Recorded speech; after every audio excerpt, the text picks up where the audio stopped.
Okay, so today's colloquium talk is by Professor Christoph Mecklenbräuker from Vienna University of Technology.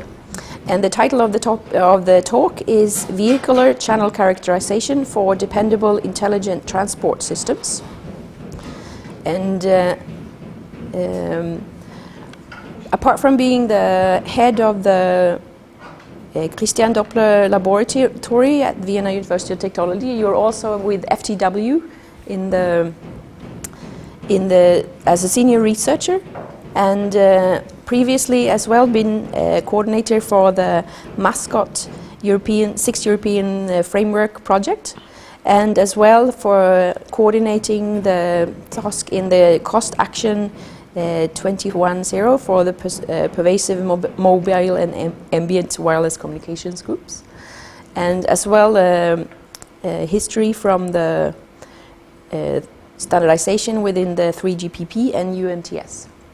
So we're very honored to have you here, and the talk about vehicle communication is the core topic for the current research groups, as far as I understand. Thank you, Elisabeth. Very welcome. I'm very honored that you invited me. Excellent organization. I arrived late this evening, but I don't feel it at all. Everything was very easy. So today I talk about vehicular channels, and half of my title's talk is scientific. It's the upper part, and of course the 4 dependable intelligent transport systems is a claim, right? It's not a scientific statement. The first part is a scientific statement and a claim that we can do dependable communications for ITS with this. This is of course not just my personal work. I put here at least 15 other names on the main title, because this is a heavy collaboration initiative, and I will try to put it together to some picture. I will start with a brief motivation. Why are we doing this? And then I focus on 2 different bands. The 5-6 gigahertz band, where there is a system being deployed closely related to wireless LAN systems, both for vehicle-to-vehicle and vehicle-to-infrastructure communications. And then there are other interesting bands as well, much lower frequencies, 800 megahertz and 2.6 gigahertz for long-term evolution. So this is more traditional mobile communications, and in future, with an advanced version of long-term evolution, LTE, there will be also a machine-to-machine or a device-to-device communication mode that will also enable vehicle-to-vehicle communications simultaneously with vehicle-to-infrastructure communications. And of course, we can combine the two, which is probably recently my most favorite topic, because it will provide us diversity. And diversity is a key ingredient to dependability. Overview. So, what is envisioned? That we will have applications to enhance traffic safety. I don't know the Swedish numbers, but in the year 2012, Austria has a population of 8 million. We had 531 lethal accidents in Austria. 8 of them were children. And I believe every single one of those is completely unnecessary. Yes?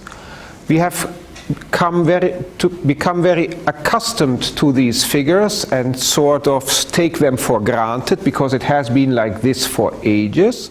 But if I told you that mobile communications in Austria would cause 500 lethal accidents per year, everybody would be completely shocked and throw away the devices, right? Because nobody wants to be responsible for this. But with traffic and vehicles, we take these numbers for granted. And I would like to help just a little bit to change this. So traffic safety, I think, is a huge responsibility. Traffic efficiency, I see this in Vienna, and Vienna is not an exceedingly big town, but when I look for a parking spot, when I wait in the traffic jam on one of the highways in the surroundings of Vienna, it's a huge waste of time, money, and clean air. And of course, there is also a big hope driving interest in commercial applications. In its most simplistic form, it could be the pizza advertisement in the McDrive on the highway, but imagine much smarter things. We distinguish between passive safety and active safety systems, and in the passive safety systems, they try to lower the intensity of the effects of accidents. So this is your seat belt, of course. This is the airbag. This is maybe also enhanced braking systems. And in active safety systems, we try to avoid accidents. It's a coordination between vehicles, a combination of sensing and communications to avoid people do risky overtaking maneuvers. So it's driving assistance in its most elaborate form. I will probably use unconsciously many acronyms that you might not be very familiar with. So V2V is vehicle to vehicle, V2I vehicle to infrastructure. And I will also use it for the other way around. So actually often I will mean infrastructure to vehicle, but I will not closely distinguish. And then there is the OBU, onboard unit, and the RSU, the roadside unit. And vehicle manufacturers also talk about the ECU for the electronic communications unit or something like that, ECU, that will also show up. So in opposite directions, on a street, on a road, you see that it is not just the individual channels that change very rapidly in their propagation characteristics, but it is also the topology of the connectivity that changes very fast. We have groups of vehicles, think of them as a cloud of bees that are near each other, they can communicate, and then they fly out and they lose connections. Yeah? With this topology management, I will not deal so much, but I want to make you aware that this mobility and routing management also has very advanced research questions here about how to maintain, say, a cluster of routes that cannot break simultaneously to have dependable routing between such vehicles. And then one of the applications is, for example, you see here one unfortunate driver having a non-standard situation with their car, and one of the visions is that these cars agree on a message to be sent to a car driving in the opposite direction, and even if you don't have infrastructure, this messenger car could inform other cars beyond the information horizon of this event, so that they are warned early of a dangerous situation.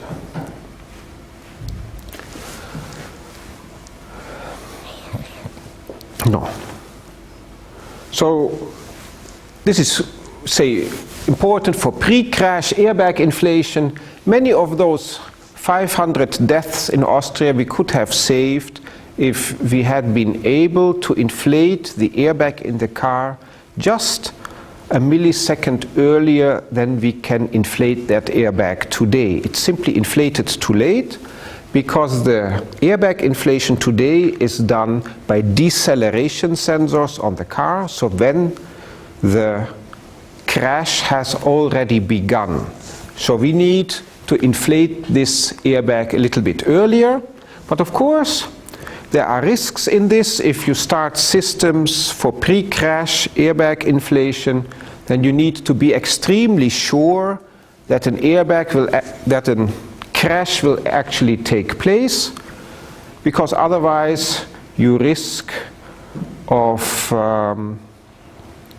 having an airbag inflation without a crash. Just if a butterfly flies by, yes, that would also not be a good situation. Then remote maintenance is the big hope of the car manufacturers. Remote logging they want to know the use cases of how the engines are actually used, overtaking assistance, lane change assistance. Yes. And then let's talk about our notion of reliability. Traditionally in mobile communications we have designed systems, say for a threshold of 98% of satisfied users. So we take the statistical ensemble of all users and we allow for 2% unhappy users, users that cannot be served, right? This sense of availability of a service is probably not mathematically the one that I would wish for as a personal driver. Because if I have a dangerous situation, I don't want to hear later, sorry Christoph, you belonged to the 2% of unsatisfied users, we could not serve you, right? So we would like to have a different interpretation, what I call a pathwise interpretation of the 2%. So I would probably be happy with that 2% of the year I am not connected for these active safety systems, yes, but I don't want to belong to the 2% of unsatisfied users all the time, right? So the statistical mixing is different. It should not be over the user population, but over time. Time. The channels are time variant. This is a little bit a beast. Of course, the channels between the antennas, they are linear, they are even reciprocal. But what we have is a time variant integral transform. The output for maybe a group of antennas is an integral transform of the input, which is a vector signal from the input of the channel. And if this object h would only be a function of the second argument, it would be a vanilla type of convolution, something that in undergraduate electrical engineering classes is taught. But because they are time variant, we have a first argument also. That means the so-called channel impulse response depends both on absolute time and on time lag. For MIMO systems, this object H, which characterizes the channel, is a matrix, and in wireless communications we model this H as a random process to capture the statistics of the fading channel. And this quickly explodes in its parametrization and characterization. There are many types of correlations, even higher order moments to be characterized. And it's very difficult to visualize these high dimensional objects. And I will try to do this a little bit. So I will not talk much about models. It's important to distinguish this. I'm just talking about characterization. Often I'm asked to talk somewhere, Christoph, could you say something about vehicular channel models? And that's actually not my field. I just characterize them. Think of me as a zoologist, yes, going out in the wild and collecting butterflies. I'm not making models for butterflies, yes? I'm just saying I have seen this butterfly, it has the following colors, I'm characterizing it. So there is still a distinction between characterization and the modeling. In many ways, what we do is actually model free. Okay. The next thing that we changed from traditional wireless communication channel characterization is that we don't talk so much about environments anymore. You might know when we started with GSM, there were these standardized channel models called urban, suburban, rural models.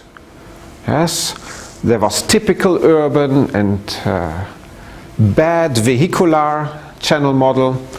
And in vehicle applications, in intelligent transport systems, we should not just talk about the environment, but about specific driving scenarios. This is an important change, that we talk about scenario-defined measurements. To show it here a little bit, so we classify our measurements, when we do repeated measurements, that we talk about a road crossing. In a road crossing, we distinguish between those that have buildings on all 4 corners or just on 2 corners. Some corners can have trees. Then there are different scenarios with one vehicle straight and the other one taking a turn. It's important to distinguish these situations, because in this scenario you have a change between the line of sight and the non-line of sight situation, and this fundamentally changes the connectivity that you have. And then there are more exotic places. Very important for vehicle safety is when you approach a traffic jam. Yes, also an important ITS situation.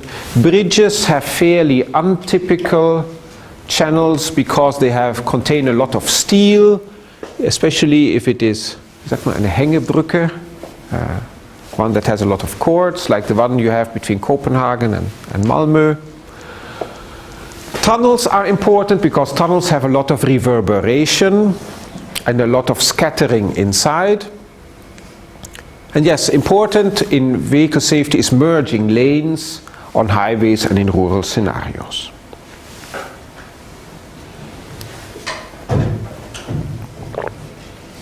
The traditional model, of course, of characterization of wireless communication channels is to describe channels on a logarithmic scale, with path loss as a deterministic contribution, with a certain exponent of distance, the path loss decays. The exponent typically is between 1.5 and 5, so it can vary widely. Then there are shadowing effects, also called large-scale fading effects, which are more or less frequency independent. And then there are small-scale fading effects that strongly depend on the wavelengths and phases. Essentially, they are interference patterns of multipath propagation. So traditionally, we have, say, a transmitter in yellow and a receiver in green. You see a direct path for the line of sight, scattering objects, and all these paths, in this path interpretation of wave propagation, they have a characterization of their delay along that path, and each path also has an individual Doppler shift, yeah, which makes this channel so time variant. Thank you, Elisabeth. Now for this deterministic modeling, we will not come so far, too many details, and we will do some statistical characterization to describe the large-scale properties of the fading process. And traditionally, there has been a very popular assumption on wireless channels called the WSSUS property, wide sense stationary uncorrelated scattering. And I would like to take this apart very carefully. So there is an assumption called WSS, wide sense stationarity, which means that your statistics are independent of absolute time. It does not mean that your channel is independent of absolute time, but at least in the wide sense, your second order moments will be independent of absolute time. Then somewhat dual to it, there is the so-called uncorrelated scattering assumption, that your second order statistics, your second order moments, are independent of absolute frequency. So that's the dual. The one is in time, the other is in frequency. And then you can combine the two. They don't contradict each other. There is this WSSUS, that it is both Whiteside stationary and uncorrelated scattering. And as you can guess, I'm emphasizing this so much because in vehicular communications, when everything is so time variant, we have to carefully review the traditional WSSUS assumption. Let's start with a review of the WSSUS assumption. So we had this object here, RH, which is the second order moment, which only depends on an absolute time difference and an absolute Doppler shift difference. Yeah. And after a two-dimensional Fourier transform, we arrive at a function that is called the scattering function, which depends on the delay lag and the Doppler shift. And it is just the two-dimensional Fourier transform of that second order moment we had. And from this we derive, say, more intuitively graspable functions, namely the power delay profile, which is just a function of the delay lag. It is a marginal where you integrate out all Doppler shifts. And you have also the Doppler power spectrum. It should be here the variable nu, I say. I need to correct this. So this is the Doppler power depending on nu. It's the marginal over all possible delays. This is tradition. Now we go on and let this scattering function be dependent on absolute time and frequency also. So all these integrals, they remain the same, but there are two more variables here which are not integrated out. Then you see that we get what we call a scattering function as before, depending on delay and Doppler, but which also depends on time and frequency. Of course, this is a little bit a hard to grasp concept because we have four independent variables, and we will look at slices through this function to try to understand what is going on. Also, the power delay profile, which is still a function of tau, will be allowed to depend on absolute time and frequency, and the Doppler spectral density also. Yes, please. I'm a little bit confused here. But didn't you just say that it was independent of time and frequency? WSSUS Yes. modeling. This is the WSSUS modeling on slide 15. And on slide 16, I have this red in front, non-WSSUS. Yeah? So this is the essential switch. Yeah? And then it looks like this. So you see here a sequence in time of different local scattering functions.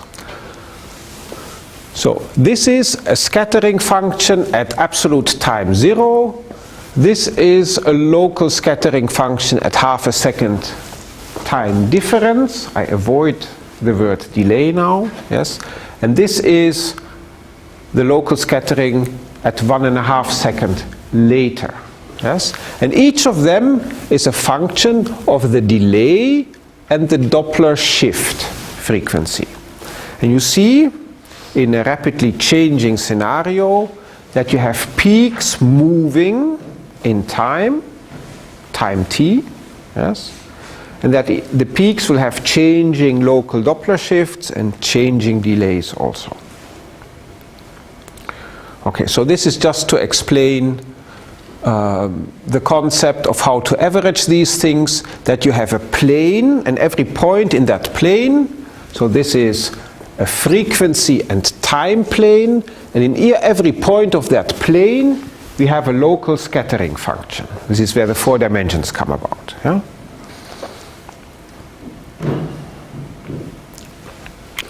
For the example of a crossing with 4 buildings, you see here the dispersion in time. So from left to right we have time in seconds. From left to right this is 10 seconds. And on the vertical scale we have the delay in microseconds. So it is a time diagram, a certain slice through the statistical characterization, and this is in seconds, and this is 1,000,000 times faster. This is microseconds. Or to translate it into distances, 3 microseconds in delay are 1 kilometer in length that an electromagnetic wave can traverse. So you see here so the majority of things that happen, you see here, is below 1 microsecond. This is where it happens in delay, and 1 microsecond means 300 meters, a distance between 2 cars. Yes? 1 microsecond, 300 meters. And you see here the Doppler change simultaneously, so again from left to right, you see 10 seconds, and you see here Doppler shifts. For negative ones mean the cars are approaching, and positive ones means the cars are increasing the distance to each other. Yes? And you see here that, of course, when the 2 cars approach, the delay becomes smaller. Now delay does not decrease anymore, the 2 cars have stopped. You see here the stopping of the cars, the delay does not change. You see here also that the Doppler shifts here are around 0. That means they don't have any relative velocity. So this is something that is actually interpretable. Okay. Let's talk about this 5.9 gigahertz band. So it's now, in the meanwhile, 5 years ago that the European Union decided to allocate 30 megahertz of bandwidth to safety-related applications in all over Europe, and this is already in effect. Here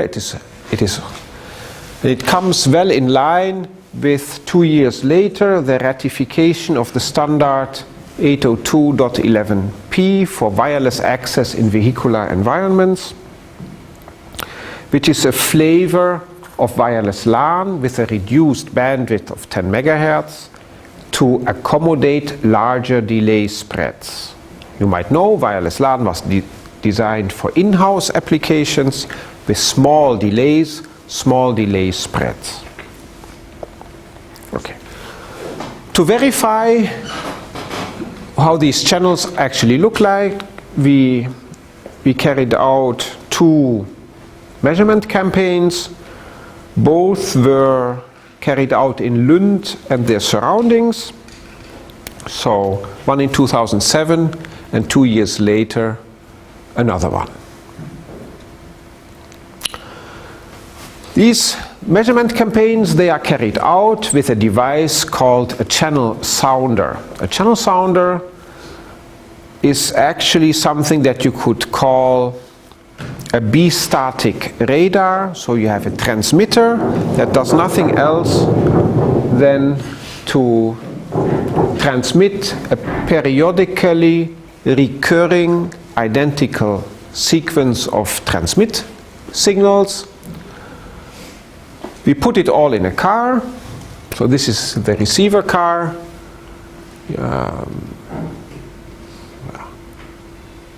You see here the truss for cabling. Yes, so the channel sounder receiver, of course, consumes also a lot of onboard power. You need to think about your onboard power budget. You have a rubidium clock. You need to take care of the synchronization and so on. And essentially the receiver works in what is called a switched antenna principle. So on the right hand part you see here 4 receive antennas, and actually we have only one receive chain and a fast pin diode switch that connects in a periodic manner one receive antenna to the next in a microsecond rhythm to the receive chain. The same is done on the transmit side, so we actually have only one transmit chain, one power amplifier only on the transmitter side, and we switch through the antennas. That this makes sense, you must guarantee that your clocks on both the transmitter and the receiver side are very synchronous, so you need to take care of a very detailed clock synchronization. You see here that in this case we start with transmitting from the first antenna, and then you see we switch through the receive antennas. When we have done that, we take the next transmit antenna and cycle through the receive antennas, and so on. You also see that the transmit antenna is switched slowly while the receive antenna is switched fast. There is a reason behind this, because the transmit antenna needs to carry power. It means that also the switch that is used for switching through the antennas on the transmit side needs to handle power, which means that these switches become warm, and therefore we switch it slowly so that this temperature gradient that comes from the heating of the switch will not be visible in the data. On the receive side, we don't need to handle power. We have very low power signals here, so here we can actually switch fast. But you see that also here we have a gap between the receive side switching, because there is still a switching transient when you switch from one receive antenna to the next that you don't want to see in the data. This is why we have small gaps here. Excuse me? Yes, please? Would you please explain why you said the yellow squares? So is it a matter of movement or of the vehicles, or you explain the... This is just time. This is just time. From left to right we have time. Okay. Yes? This is just the switching diagram over time. Okay. And each block has maybe a duration, it is probably written here somewhere on the next slide, of 3.2 microseconds. So one block here, this is 3.2 microseconds. Which is the receiver... switched to a single antenna. Okay. So one more time, excuse me. The green blocks is the sender. The green blocks is the sender, yes. And the yellow ones are the receiver. The yellow ones are from the receiver. So how can you explain the difference between these yellow blocks here? I mean, why you have 4 different yellow blocks? I didn't got...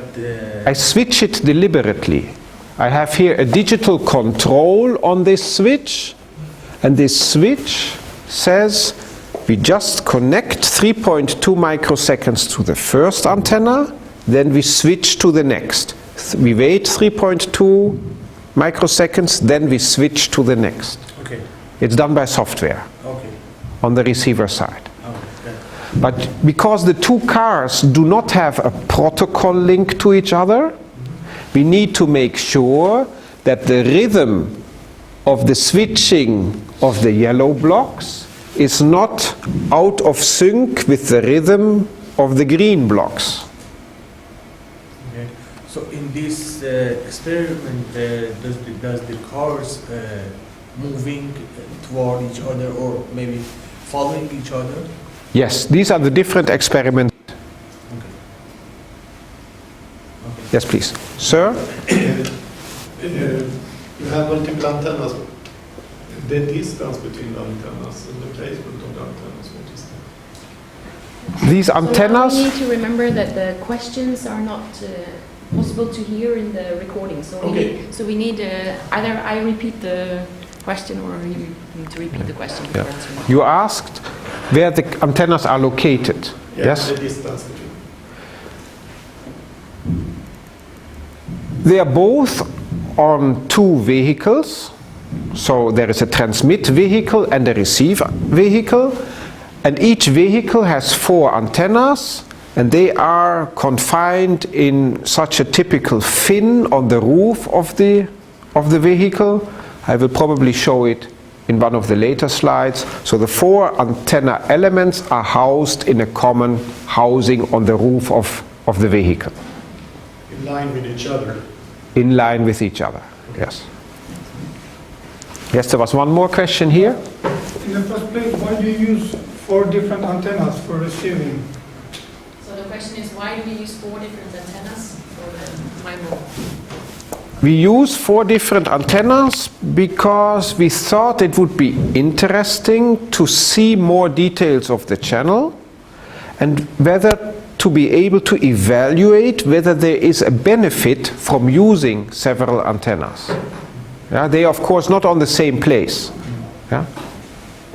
If the distance, is it like a quarter of a wavelength or half a wavelength? Or Yes. So now the question is, how far apart are the 4 antennas within the MIMO systems, whether there are a quarter of a wavelengths apart? And the They answer are is- approximately half a wavelength apart. So here are some of the parameters on the transmit side. We used 27 dBm, so that is half a watt. And the bandwidth we used for the channel characterization was fairly wide, so 240 megahertz is much more than such a 10 megahertz of bandwidth of a wireless LAN system would use. So this is a measurement device, not a communication device. We used the band between 5 and 6 gigahertz. We did not use exactly the 5.9 gigahertz band because we did not design antennas specifically for this band, and we did not calibrate specifically for this band. And the configuration we used in most cases was to have the MIMO channel, 4x4 MIMO, characterized between the 2 vehicles. So this is 16 different matrix elements to be characterized. But I also would like to point out, because of this switching principle, this MIMO matrix is not sampled simultaneously. The different elements of the matrix are sampled consecutively in time, which means if the time variance of your channel is too large, if the cars drive too fast, then it does not make sense anymore to do this, and therefore we calculated the maximum allowable Doppler shift, approximately 1.6 kilohertz, so we need to stay below such Doppler shifts. Translated into speeds, it is approximately 340 kilometers an hour. You might say this is plenty. However, actually it is not so far-fetched, especially in scenarios where the 2 cars drive in opposite directions. The relative speed can come in the order of this number.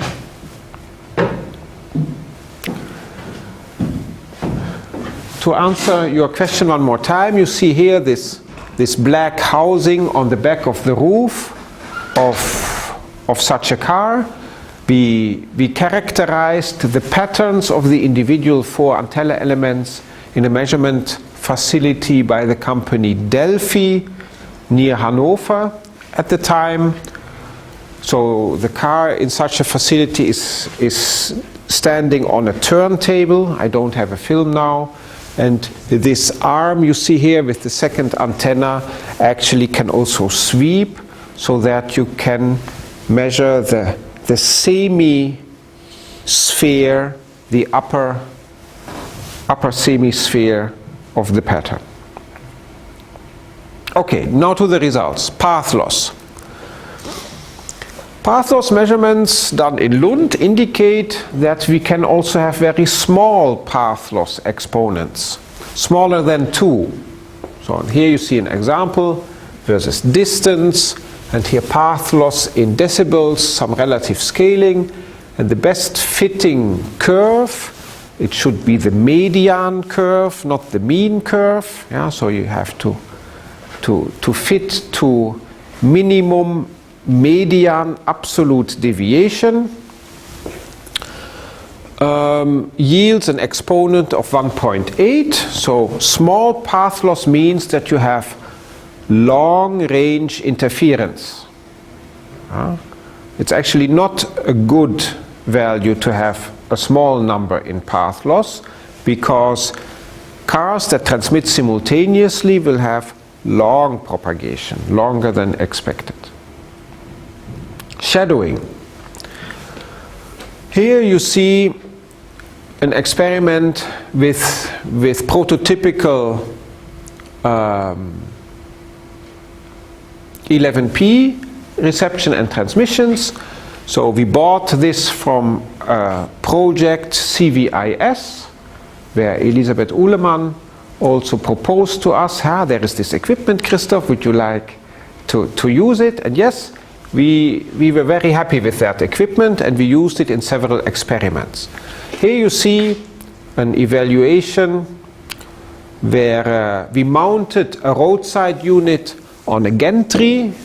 A gantry is this bridge-like construction on a highway used for traffic influencing billboards, yes, dynamically changing signs. We put here an omnidirectional antenna for 5.9 gigahertz, and then you see here the frame success ratio from the car approaching the roadside unit and then departing from the roadside unit. And we did this several times, therefore you see here 3 trajectories in green, red and blue. And you see that some of the behavior is deterministically repeatable, and some other behavior, like here or here, is not at all repeatable. This is interpreted as being due to shadowing by other vehicles. Vehicles that drive between you and the line of sight of the roadside unit. Tunnels. Here you see a tunnel from here to here. This is a tunnel section, and we put a roadside unit on a gantry above the highway outside the tunnel, and then we measured how far can we receive the signals inside the tunnel. We get again measurements for the frame success ratio, the packet successful reception.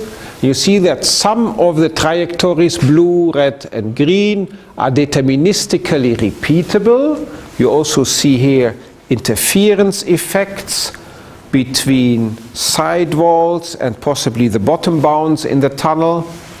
You see here this up and down deterministically repeatable. Those are large-scale fading effects in effect, because they are repeatable.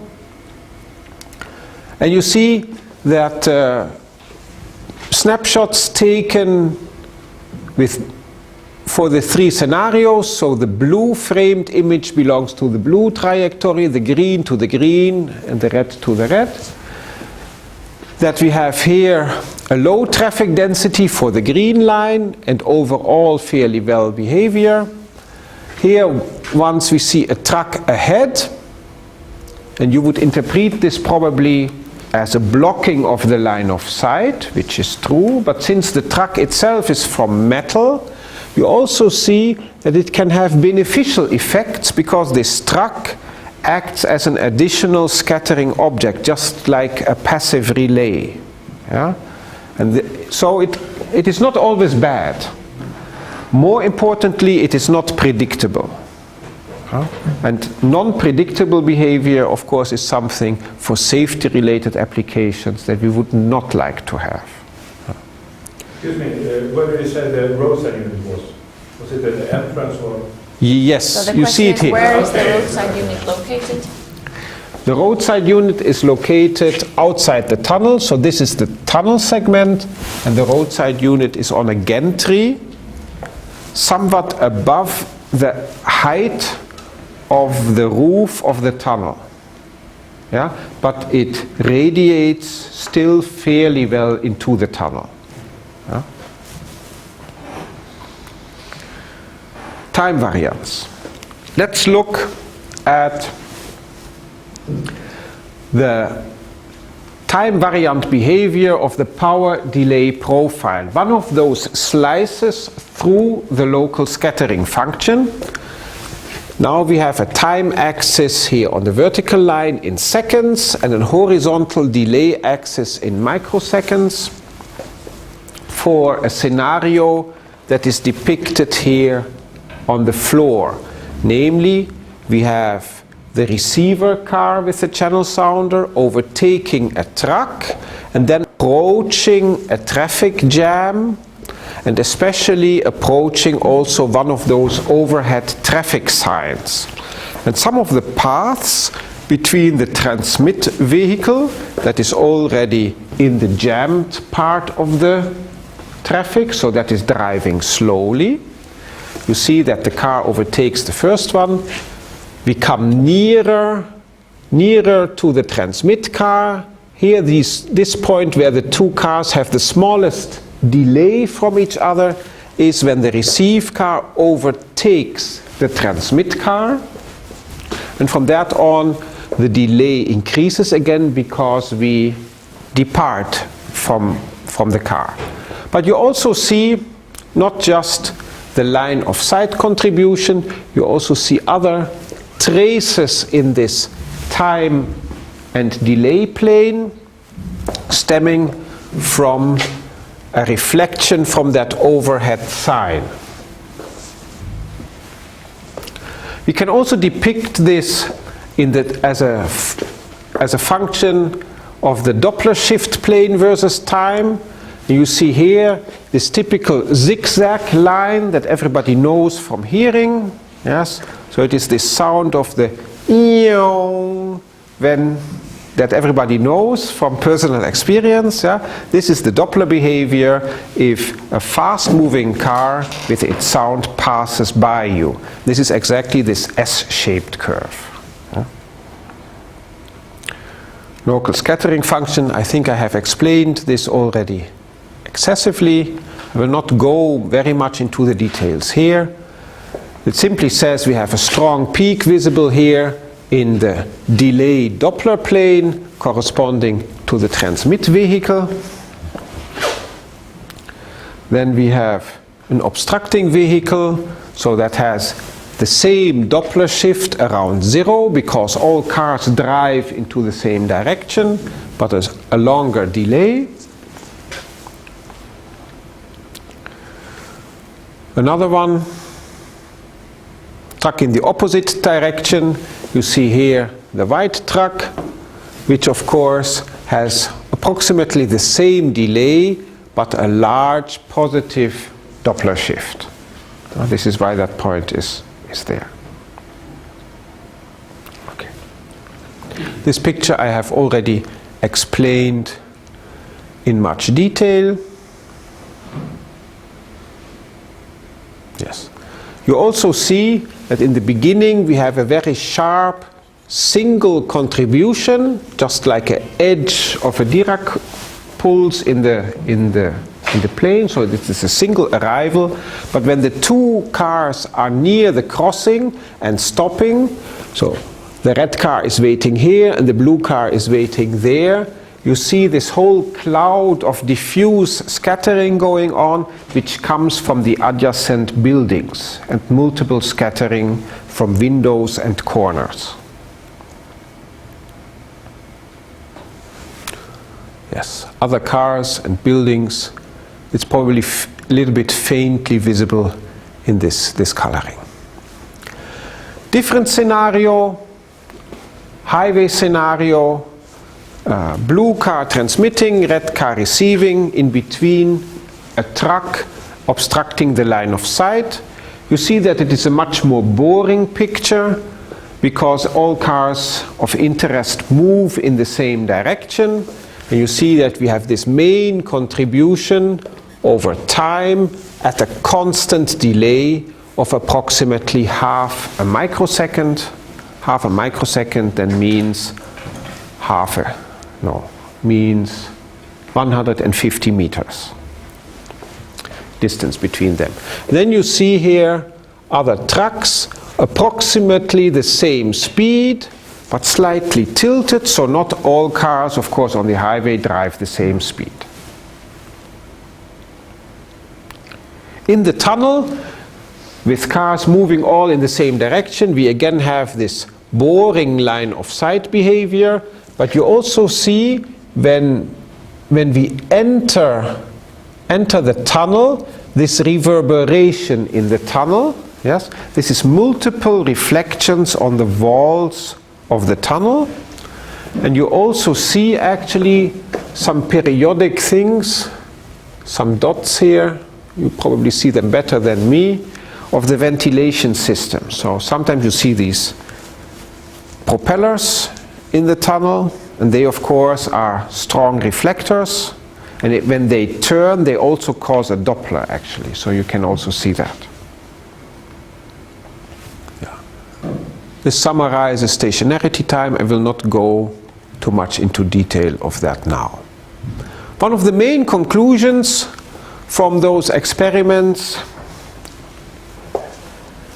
was that although the vehicular wireless LAN 11P allows to configure your transmitter between 3 megabits per second and 27 megabits per second, these high rate transmissions are not usually so useful. So what we show here, first of all, the dependence of the coverage range in meters on the data rate of the roadside unit, and you see that you get the maximum range at fairly low rates, say 4.5, 6 megabits per second. So you can think of this as the spot size of your roadside unit that you can cover when you have a single wireless LAN roadside unit. And of course, cars drive through this spot, and they have only a finite time that they are covered by this roadside unit.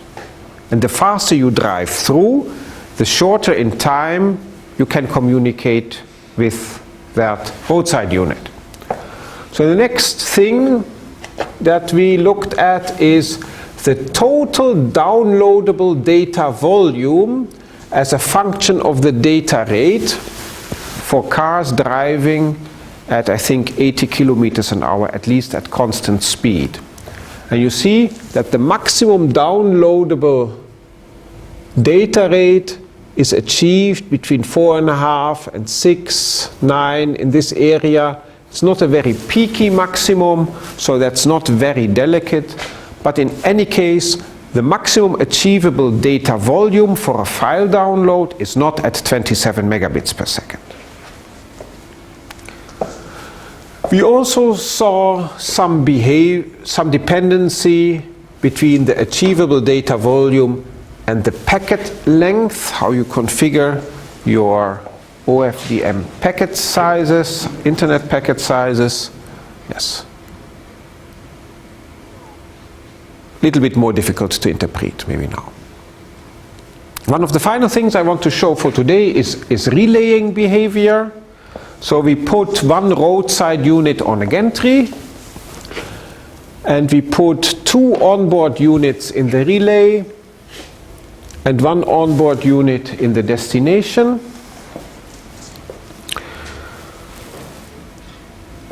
And in the destination, we just recorded the received signal, and we did a non-real-time processing of the destination signal to be able to evaluate different possible combinations of the relayed and the direct reception. Of course, these 2 cars can also overtake each other, and if these 2 cars just drive in this direction, then you see that the role of the relay and the role of the destination should swap. Yeah? Because the relay is suddenly further away from the roadside unit than the destination. However, we did not do this. This was not yet implemented in software at the time. Yeah? So they keep their ordering. Yeah?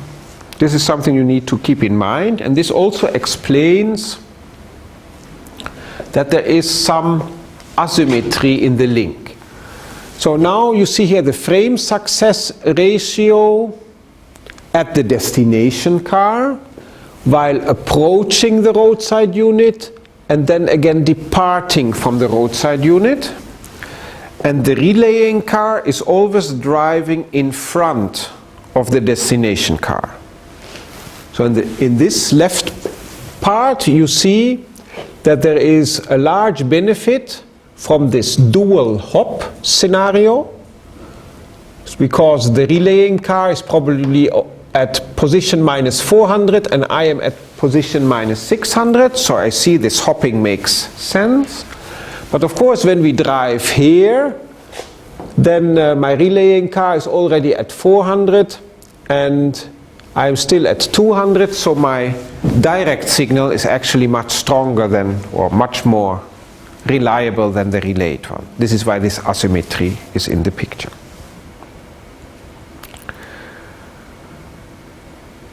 Good. We also did scenarios on capacity, measurements on capacity. 3 scenarios, opposite direction. In the opposite direction scenario, of course, similar to the finite spot size case, we only have a finite duration in which we can make contact with each other. We approach each other and then we depart from each other. There's only a finite time that we can communicate packets between 2 such vehicles, which means, if you think it through, the ergodic capacity of that channel is actually 0. Yeah? Because there is no way that we can communicate between the 2 vehicles with 0 probability of error. We always need to admit that there will be a finite rest, a finite non-zero probability of error.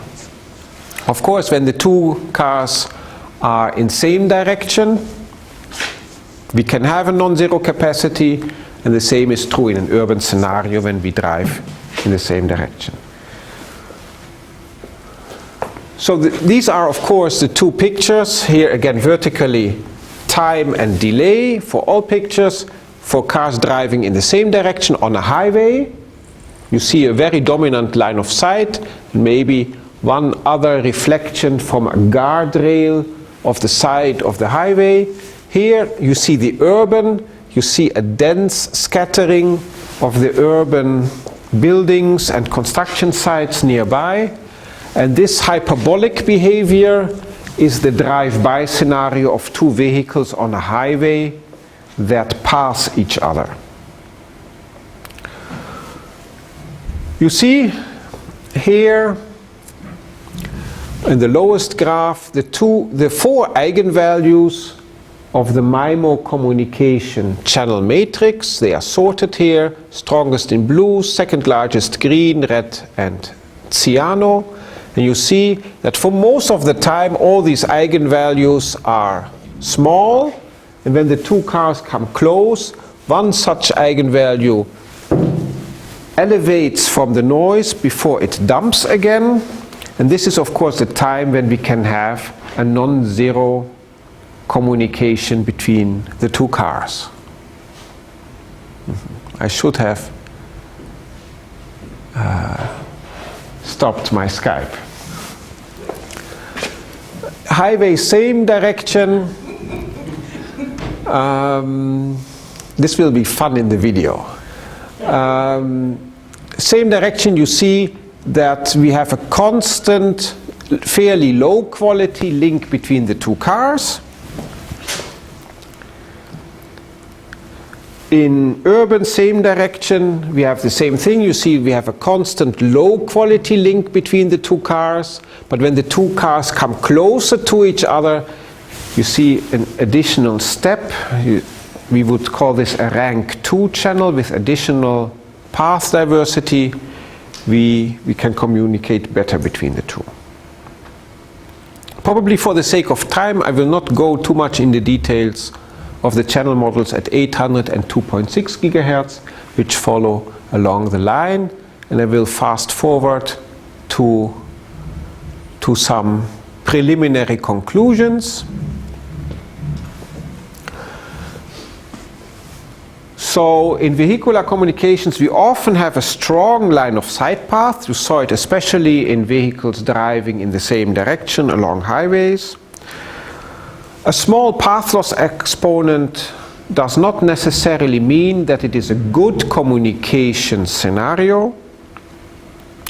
The most significant scatterers are actually trucks, bridges, buildings, especially aluminium window frames of buildings are very strong scattering centers, and traffic signs. In most geographical databases, as they are used, for example, for channel quality prediction by mobile operators, the traffic signs and the traffic lights are not in their database. But for vehicular communications, these are strong reflectors. They need to be included if you want to good. We have strong shadowing effects because at 5.9 gigahertz we have a wavelength this size, so this is a quasi-optical link, and you can easily block the line of sight. Metal pillars of bridges strongly influence the coverage range. Yes, for I think the 33 dBm that we used in the 11P experiments, we reached coverage range of say 700 meters, although this is not the reliable coverage range. This is probably the unreliable coverage range. Wide sense scattering and uncorrelated, wide sense stationarity and uncorrelated scattering assumption I would like to criticize. This assumption is valid for a bandwidth of 40 megahertz only and for a duration of 40 milliseconds. So this is something as a take-home message. The WSSUS property is limited to patches in the time frequency plane of 40 megahertz and 40 milliseconds. The 40 megahertz is a good news for 11P because we only use 10 megahertz of bandwidth, but the 40 milliseconds of duration are bad news. It means the channel is instationary inside the transmission of most IP packets.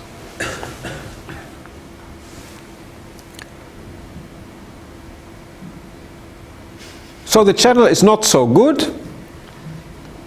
This drives the interest for hybrid communications and heterogeneous networks, because then we can benefit from the non-quasi-optical propagation characteristics at 800 megahertz, 2.5 gig, in combination with 5.9 gigahertz.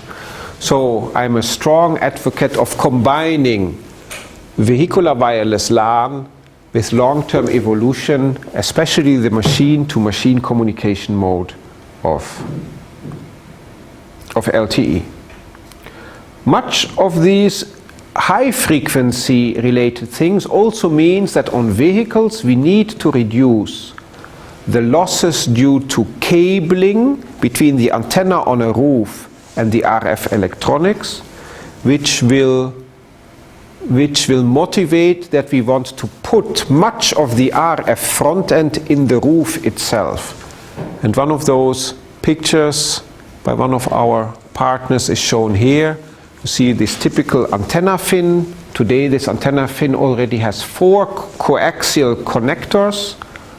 It's 2 connectors for twofold diversity in cellular communications, 1 GPS and 1 satellite radio link. And 4 coaxial connectors you can still pull down from these, wie sagt man, Säulen, the pillars that carry the roof. There are 3 of them on each side, yes. And when you want to put in wireless LAN, when you want to put in FM radio, LTE antennas in various bands, together with second, third antennas, you easily end up with 7 coaxial connectors, and it becomes a nightmare for the automotive industry. This is why you would like to have only a supply voltage going up the roof and a digital CAN bus going down from the roof. This is where we would like to go, right? But it's a long way. Thank you so much. Thank you.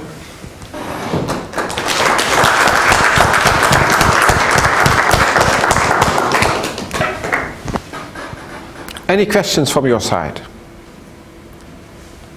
We had some, of course. Yes, please. Page 47, I think you explained about some scenario about relay. And in that scenario, there was 2 cars. Let's go to page 37. 47. 47. This one? Sorry. Relaying. Relay, yes.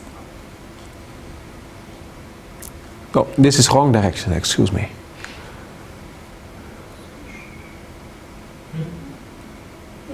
This one? 44. In the scenario that we have more than 2 vehicles, how we can choose the relay rule, or which vehicle is better to... I see, yes. You asked how do we decide who should relay which message for whom? Yes. I'm not an expert in this, and I think Elisabeth is much more than me. This is of course about geographical addressing and route maintenance, which is a higher layer issue. It's part of the standardization in ETSI, the European flavor of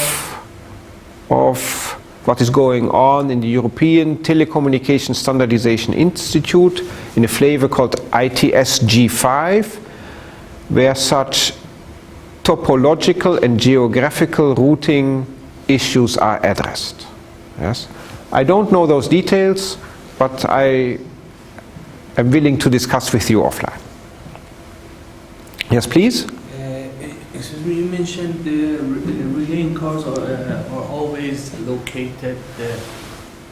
Where they are always located? Is it The relaying cars, where they are located. Yeah. I don't know. This is a matter of chance.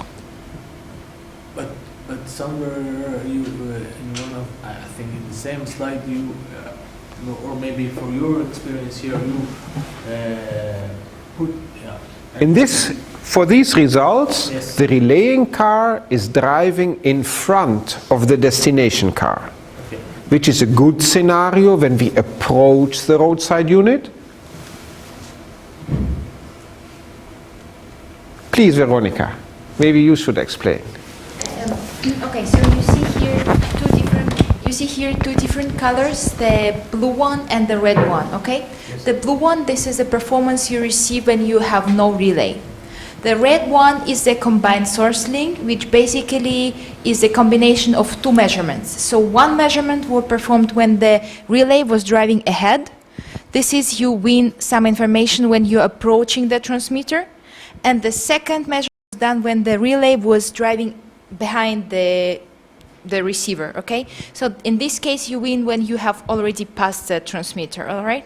So the red curve is kind of combination of these two measurements. That's why it's kind of the combined source link, or the red curve, is always choosing the relay, which is kind of more useful in this case. Hmm? So since it is possible to allocate the relay vehicle in both locations, either in front or in back of the cars, but which one you somehow concluded which is the best? Oh, it depends. I mean, when... Yeah, there is, well, if there is a better solution allocating the relay ahead or behind the receiver, right? So if you're approaching the transmitter, of course, you would like to have your relay ahead. So because you always want to have the relay closer to the transmitter, right? So that you can relay the link. So when you're approaching at the negative distances, you want to have the relay ahead of you. At the positive distances, you want to have the relay behind of you. And since we were having very simple experiments with just 2 cars, we were just repeating the measurement twice, and the red curve shows a combination of 2 separate measurements. Okay.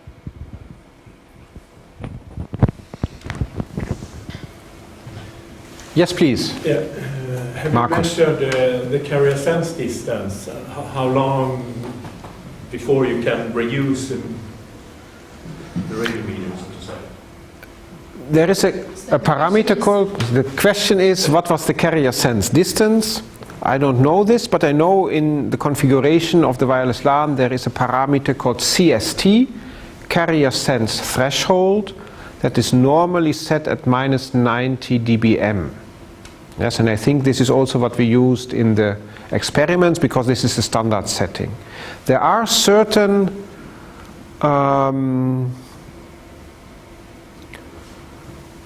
interests in standardization to make this carrier sense threshold value variable, to allow to increase it, say, to -85 dBm. That would increase the range in which vehicles can detect each other, whether they can detect that the channel is occupied.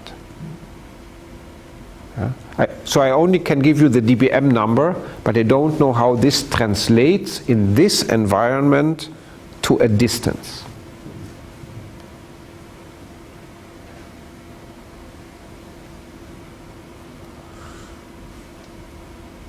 If there are no further questions, I would like to thank you again for hosting me.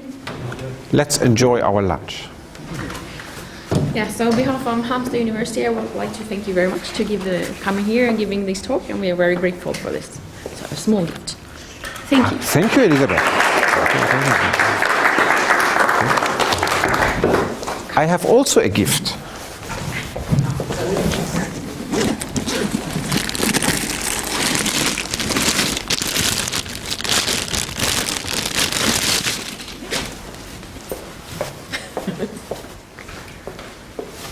Eine Torte.